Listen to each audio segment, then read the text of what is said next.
So I just wanted to show you a little bit of our website that I'll refer to on the slideshow because our historic film is now on here, and that film is being played on the ferries, and will be published out on KTOO PBS statewide in the next few months.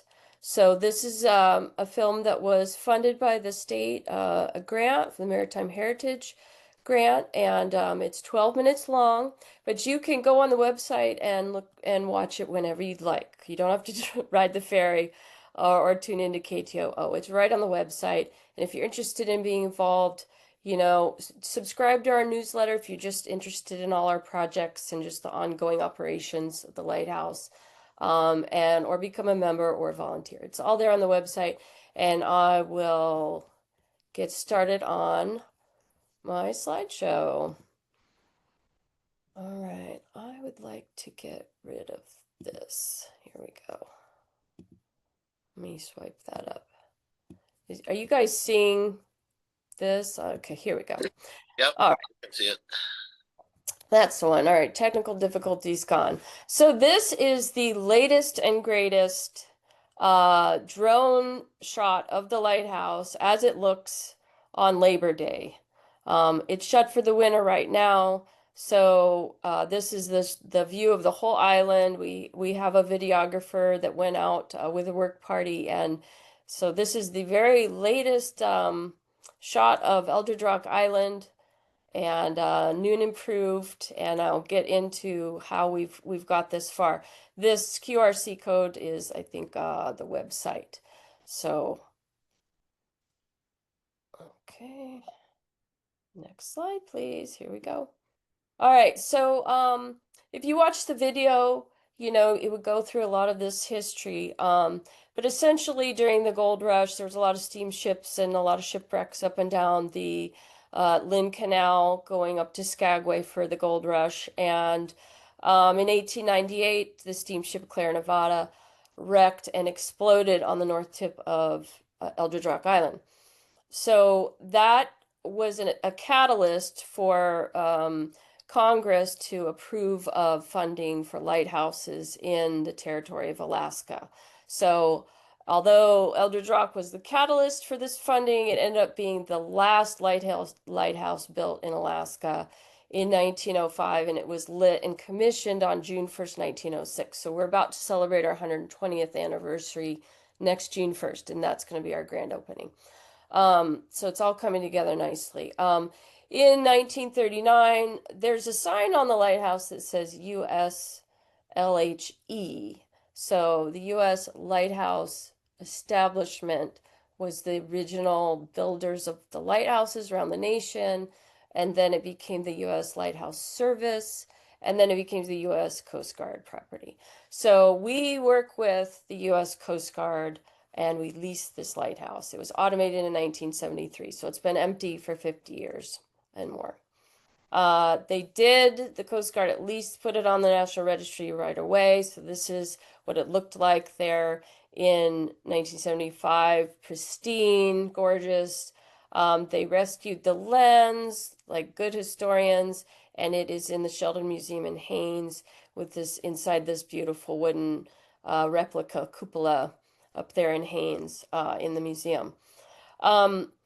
So that was good, but the problem with the property is that it wasn't given to any lighthouse society at the time, like some of the other lighthouses, like Sentinel and Five Finger up and down the Inside Passage, because there was land conveyance issues. Essentially, this island, it's 17 miles south of Haines, it's 55 miles north of Juneau, is on the exact border between Juneau Borough and Hainesboro. And so it's like in no man's land.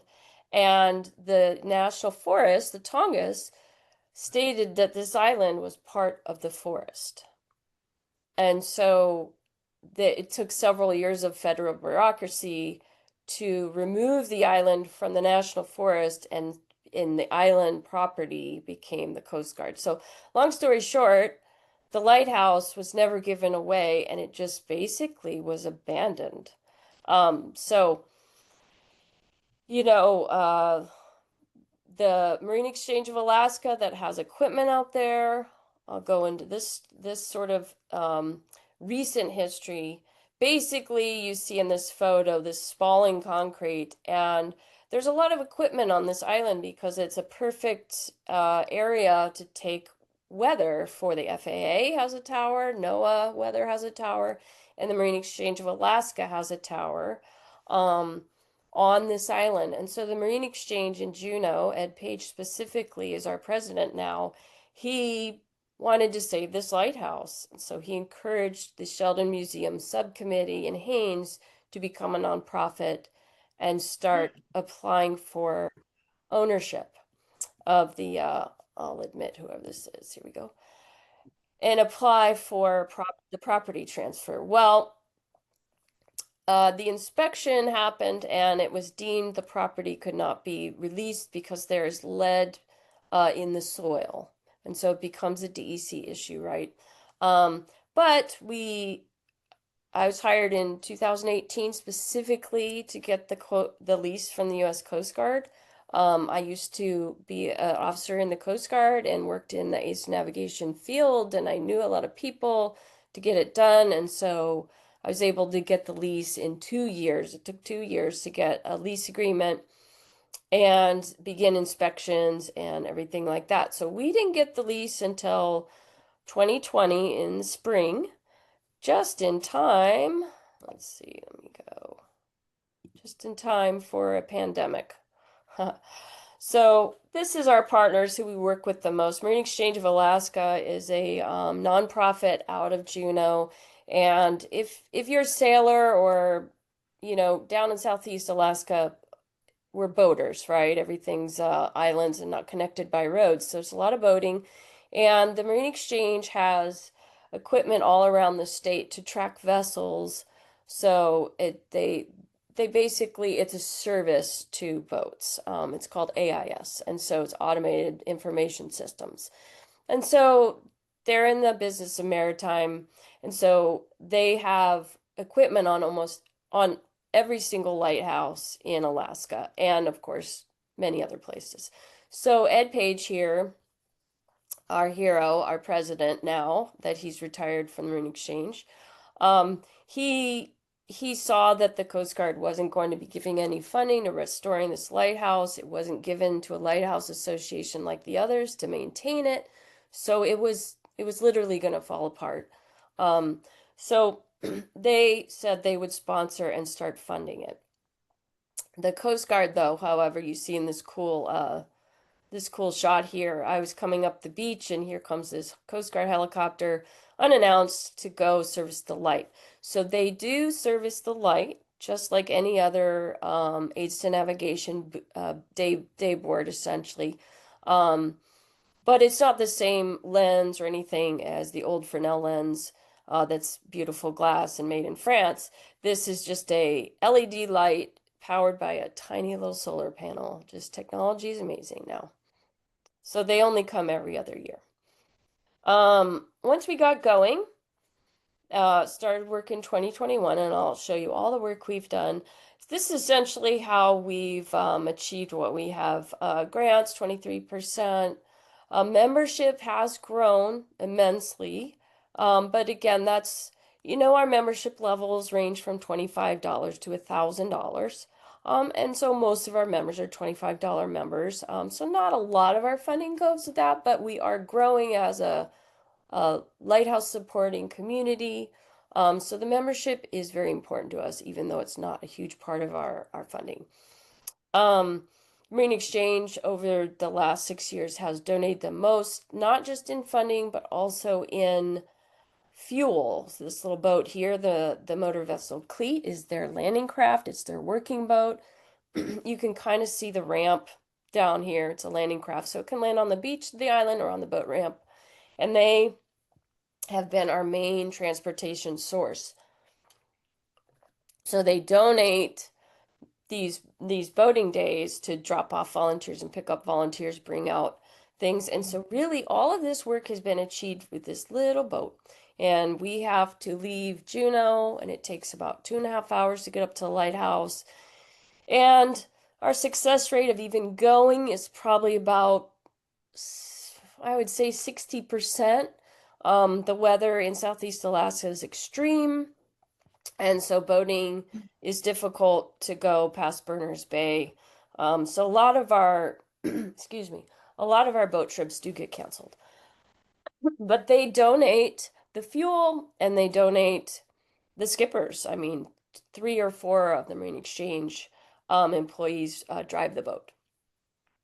This is example, this is my favorite example of not only a donor, but a volunteer. This is Rear Admiral Brian Peterman, and he, as a Coast Guard captain, he sort of led that district in servicing the lighthouse. So his team, his Coast Guard team in the 1980s was essentially the last big maintenance of the lighthouse. So even though it had been automated for about 10 to 15 years before he got the job, he made sure everything was repaired that had, already fallen apart. So but really, he was the last Coast Guard officer to really care about the lighthouse, I guess you would say, or, push for funding, in other words. Historic preservation for the Coast Guard. I am a coastie, so I'm not putting the Coast Guard down, but they did neglect this historic property just because they honestly have to put funding towards what's going on now, search and rescue, law enforcement, other missions that need first responder attention, whereas a historic property. So they're trying to give away these lighthouses. And actually, we're making progress towards owning the property now. And I won't go into all those details, but we hope for it to be in the next 5 years. All right. I love my board of directors. We have 3 directors in Juneau. We have 3 directors in Haines. We have a director now in Skagway who has helped us move towards tourism possibilities. And then we have a director in Gustavus who works for the parks, and so he helps us a lot with, he's developing maintenance plans for us. So just great board of directors. This is Michael Marks and Haines, and he also works at the Sheldon Museum, the Visitor Center. He's one of those generous volunteers that does everything in a small town. Dan is also from Haines, and he's a construction guy, and so he's really moved the ball forward for us. Our board of directors is incredibly involved, and so we're very thankful. All right, and then what would you do without people donating their time, really? We haven't even done the best job in actually estimating the value of all the time that's been donated to the lighthouse from not just volunteers that do painting and cleaning, but real professionals. This is Sigrid Dahlberg here on the left, and she, was just a friend of one of our board members, and he asked her if she could help us, and she has helped us completely remove all the asbestos and lead. Not physics, she doesn't do the physical work. She comes as an environmental engineer and does the inspections. And she sends the air samples to the lab and gives us the results. She advises us on ventilation systems, anything to help with the conditioning and the health of the building, and also to protect people. So she has pro bono trained 4 years in a row, led in construction training to our volunteers so that they can be ready to deal with lead paint in an old building. It's really amazing. This group of young men, we've had 2 abatement companies from Juneau. One was Keith McPencow, and he was an individual that camped outside and got us started. And then this company came in and has completed the building, and they will have the last contract for asbestos abatement next summer, the radio room that this grant is going to help pay them. So they're good guys. So like I said, we got the lease in 2020.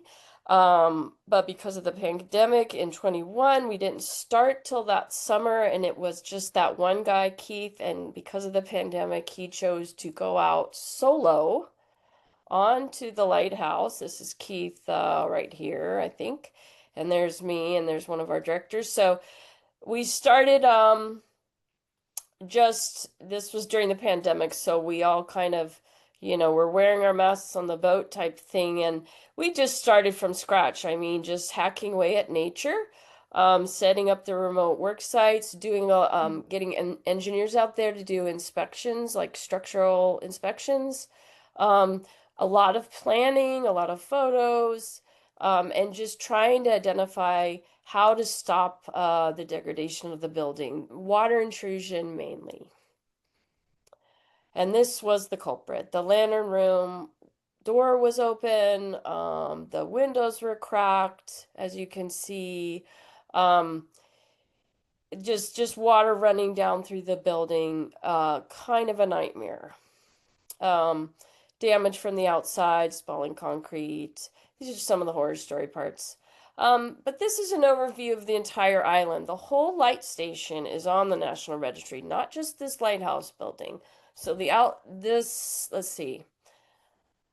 I'd have to go back to make sure this is right, but I'm pretty sure it's the lighthouse itself, the paint shed, the boathouse, or maybe I'm not quite sure. So I shouldn't have even said it, but the boat tramways and the boathouse and the lighthouse for sure are on the National Registry. So it's our mission to restore and repair everything that's on the registry. Although we, of course, intend to keep all the outbuildings even if they aren't on. Um, from north to south, this is the helicopter pad. This is the boathouse, and you can see the boat tramways going north, going south. The pathway up to the carpenter's shed here is a very big building. The paint shed where we keep our paint and gas, um, the lighthouse proper here, and then these are the old diesel tanks where 6 diesel tanks used to sit here, and a flagpole right here. I put this little photo in here because this rock used to not have trees. It was just a rock. Um, and so this guy in 1965, actually this isn't Gordon Huggins, but the crew friend of his, but he planted this tree from the mainland. They rode over and put a tree in. Well, he thought it was a good idea, but it actually was a bad idea as far as historic preservation. So we have since had to cut down this original tree. Unfortunately, it was planted just too close to the outbuilding, and so we chose to keep the building and not the tree. But we'll try to keep a few of the others, we don't want it to become a national forest. And, other lighthouses have had to deal with large trees, rainforest trees grow tall, and they don't want it to block the building and the light. Okay, so just real quick, I'll go through this. The helicopter pad was built in 65. It's just a half-hour flight from Juneau, 15 minutes from Haines. We've done a lot of sling loads with helicopters. We've moved a lot of people with helicopters. It's just a super expensive way to do it. Outbuildings, the boathouse. You can see on the interior there, this is designed with a turnstile. So this moves sort of like train tracks would move, and you can store a saddle here, and there's another saddle. You can't see it kind of right here. And these doors would come open, and so they could essentially choose a north boat launch or a south boat launch, depending on the wind. And so it's really well done, and we intend to restore that. And you see that the rails also go up this way. So there's a tram car that we intend to reinvent. And we'll put a winch up at the top by the lighthouse, and we should be able to pull a tram car all the way up. And so our backs will thank us because we've been lugging fresh water, gas, and paint up these steps for 5 years. And it's backbreaking work, so we can't wait to get that tramway repaired so we can haul supplies up and down. So the first, as you come up from the boathouse, the first outbuilding is the carpenter's shed, and we actually were able to retain the sort of the shadow figures, the silhouettes for the tools, although we keep our tools inside the lighthouse currently. So we've cleaned this out though, and we've remediated it. So this is sort of just the lobby, and then attached to this through a wall, through a door here is an actual carpenter's shed with a lot of lumber and all our woodworking tools and saws. And so it's actually it's a carpenter shed. It's actually being used. And then this side we kept for camping because we camped outside for many years. And we still have kayakers come and we offer them this. It's sort of we keep it unlocked so that if someone lands on the island and for emergencies, so we keep some emergency supplies and sort of a radio in here so that if someone if the lighthouse is closed, they can call for help and get warm. It is sort of a life-saving, place. Paint shed is the last little outbuilding before you get to the lighthouse, and so you're walking up sort of a sloped up to the top of the rock. And this is what it looks like. I mean, it's literally just flammables, and it's a great little place. We've been doing a lot of paint. We just can't store the paint there over the winter because it gets ruined. So we just honestly do a lot of carrying back and forth from the boat, and the Marine Exchange allows us to store paint in their heated garage. So that's nice of them. Okay, so inside the lighthouse, we just had to start from scratch and start remediating. Usually in a building, you would remediate right from the top down so that you're sort of cleaning, let's say, lead paint down and down and down, but we couldn't even get into the building to start from the top without, trudging through lead paint all over the place. So we started from the entrance of the building, and essentially we had to scrape and repaint every single surface, every single floor, every single wall, every single ceiling of this entire massive building. Starting from here, the first floor hallway, going up the stairway, doing the second floor hallway, then starting to tackle the bedrooms so that we could live inside for once and not in a tent. And then it took us 3 years to do this whole spiral staircase and the lantern room. Took the whole 5 years. So we're super proud of how far we've come, ready to open to the public, enough spaces. The only spaces that really aren't being used or being lived in are inside the attic. And then also just some of these little engineering spaces down here. And so really, when people start to come and rent the bedrooms, they can use this entire structure for recreation and just hang out. So we're really excited. First room I ever scraped as an adult, as a person. I had taken lead and asbestos training because I knew I wanted to be hands-on working at the lighthouse and putting in some hours. So I went to Anchorage and took a hazmat class and got certified. And so this was the first room I scraped all this flaking stuff off so we could use it simply as a disposal area, containment area. So we just used this room and the radio room, which we're about to clean, as places to, I think I should, this was a disposal area too. So this room was asbestos disposal bags, what we would do to get them off the island safely without ripping or whatever, because this is asbestos disposal, we would take out the window, plop them, put a sling bag there, plop them into the sling bag, and a helicopter would fly them back to town. So you got to get creative on a remote island. So this is basically, I'm just going to go through pictures to sort of show you what we did. And this is basically we started in 2021 here in the hallway, for, the front entrance door. And then the first floor hallway here, what we discovered as we went is a lot of these patches, and you can see here, it's an X'd out to show Sigrid when she would inspect where the asbestos patch was so she could take a sample. And essentially, they would use drywall putty, like joint compound, to just patch up holes in the cement walls that they had drilled through for conduit.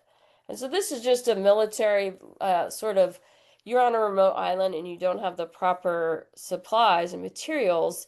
What have you got? Oh, I've got joint compound. And so they would slap joint compound in every hole, and it was asbestos containing joint compound.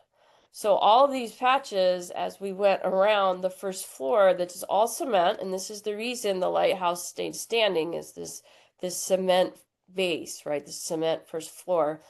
Um, it had these asbestos patches everywhere. So essentially, Sigrid had to shut down the whole building.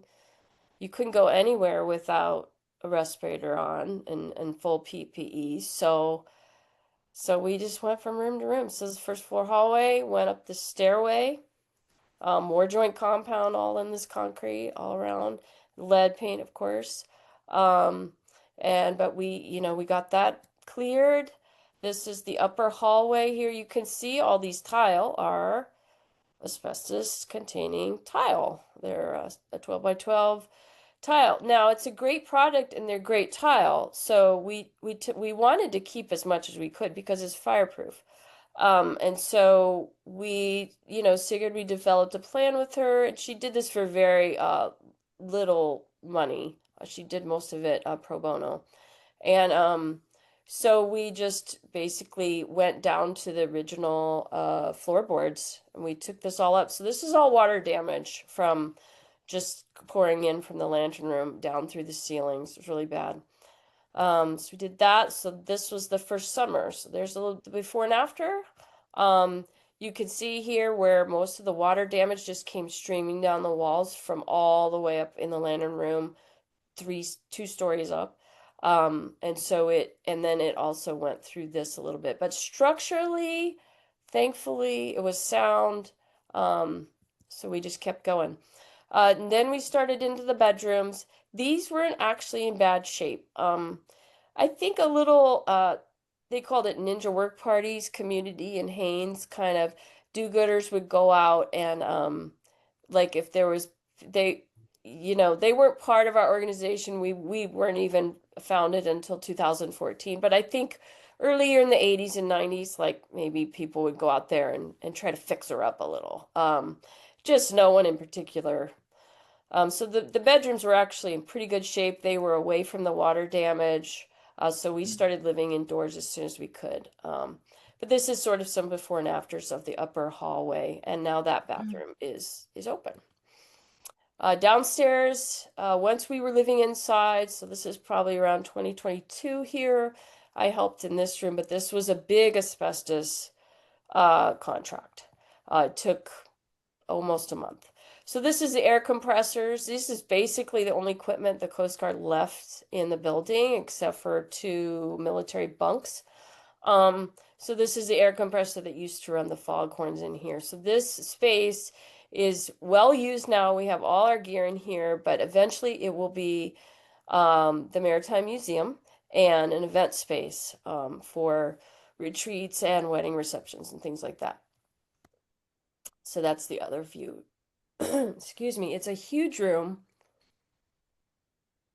with lots of adjoining rooms. And it took us like 3 summers and we did this room in phases. But you can see there was just asbestos kind of all in here. So it took us a while to get that cleaned out. But we documented everything because we wanted to put everything back to rights after all the painting we were about to do. So, now all these actually my daughter repainted the fire axe silhouettes just last summer. So this is what the lantern room looked like when we first started to remove all the layers of lead paint and rust. It took us 3 years to go up and down, cleaning, scraping, HEPA vacuuming off. It's 45 stairs of the spiral staircase in 3 landings. So it's really tall. And there I am when we began, and there I am saying, oh, I can be up here without my respirator. So we really did everything safely, knowing that it would be open to the public. We weren't treating it like a residential building. We were treating it like a facility. So we did everything by the book. We want the property transfer to go through. So we didn't want the Coast Guard to see us doing cutting any corners with OSHA or DC or anything like that. So um, we've come a long way, and really the remediation it was the majority of the work we've done. And then we started to take care of the outdoor wood as well. So all the outbuildings got painted and lead scraped from them as well. And we were actually like, we kind of joked, we were vacuuming the lawn, so you would scrape and it kind of scrape off into the grass. Even if you put tarp down, it's just hard to keep that contained in a breezy area. We would only do it on days where there was no wind. But you can see even on this nice day, these ladies, it was just kind of blowy. It's just very windy there. Um, so we had to vacuum up any lead chips from the soil because we didn't want the soil to get more contaminated. And we're dealing with that contamination issue.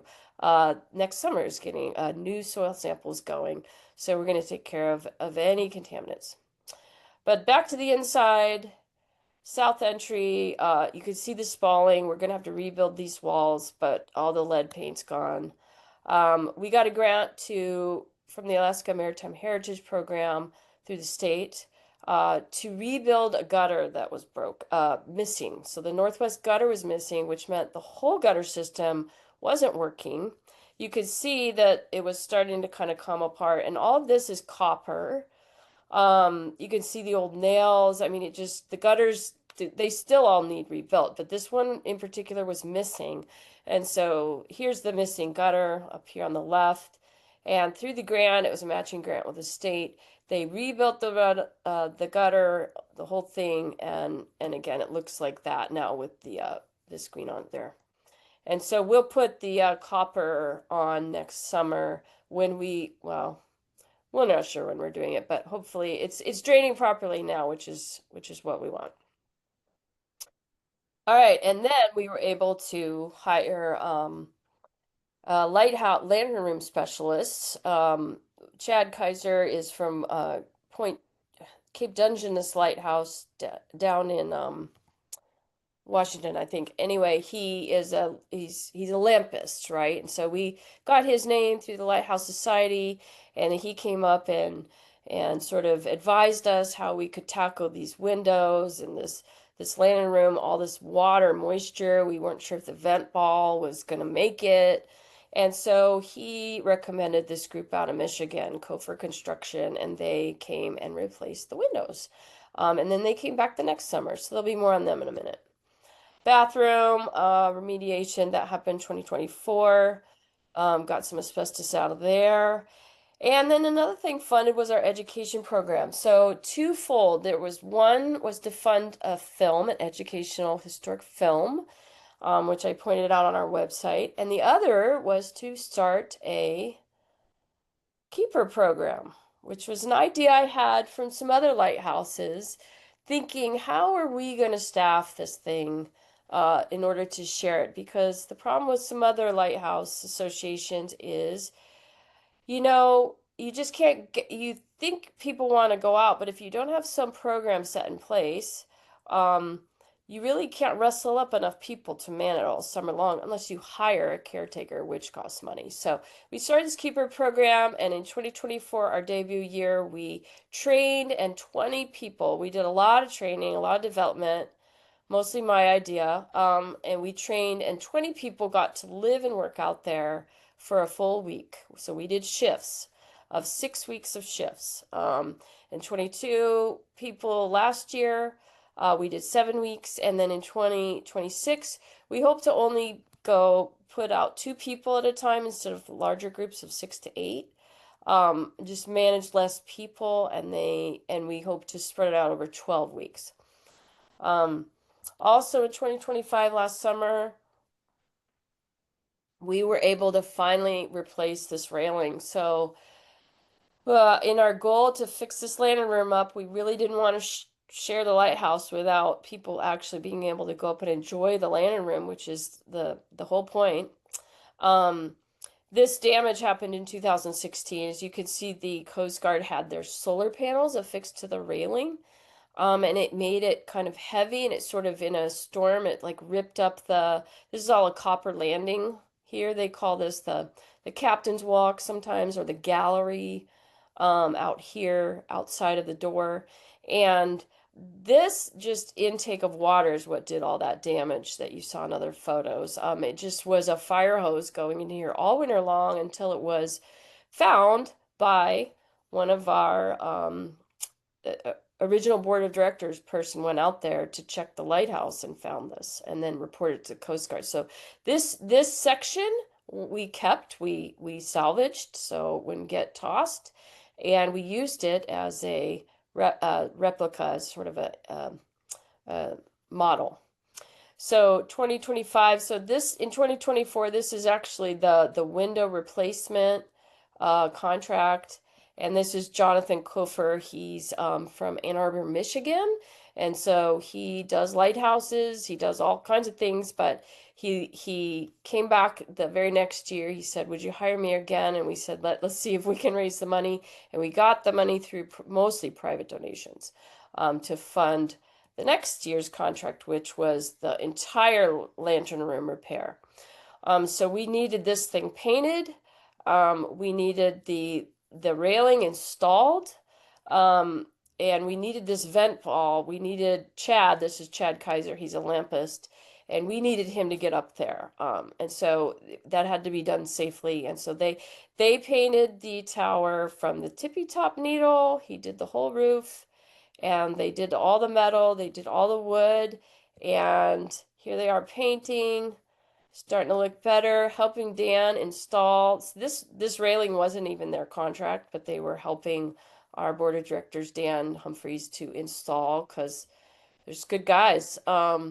So there's that, and voila, there it is. Um, we're so pleased, and I got to enjoy it all of July when I was there for 2 weeks.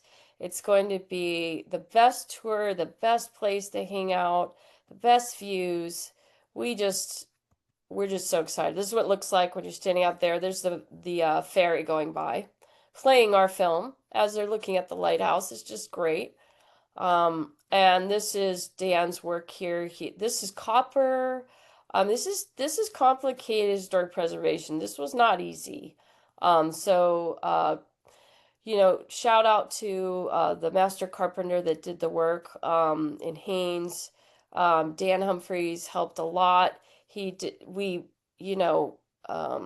had these caps made. This is copper. So we're really trying to do it right. Take our time. This is what it looks like looking through to the other side of the channel. There's the door. So we still have a few things to do here. We need to get this bar removed. The Coast Guard has given us permission already, so we have approvals already. So we just need a new lamp stand. We need a new door handles for the door. Right now we're just kind of using ropes to keep it closed. We're going to take this cell boost down and get a Wi-Fi now that we have the public coming. We really need it for safety. And here is our first group of kayakers that stopped by when I was there in July. And they waved and said, "Hey, can we come up?" They were down here on the beach. And so they're the first to tour that weren't volunteers. The first to stop by the island and tour the lighthouse. And they were so excited. And this young lady already wants to be a keeper. So it's going to be really popular. All right, this was another big contract last year. This was the last room upstairs in the keeper quarters to finish with asbestos. So all these asbestos tiles we decided had to be removed. There was so much water damage in here, we couldn't really salvage them, although the tile is beautiful in the other rooms, in the bedrooms. They're all great. But this one just, so this took an entire week of pyramid abatement, doing all this demo. And this is what it looks like now. So I got to be involved in the lead remediation part of it, cleaning up the demo. It was a lot of heavy labor. And so we got as close as we could with SHPO approval to the red of the tile, this will dull with time and not look so bright red. But we're really pleased with how it came out. Dan did this himself. Again, a great board that I have, and the contractors helped a lot too.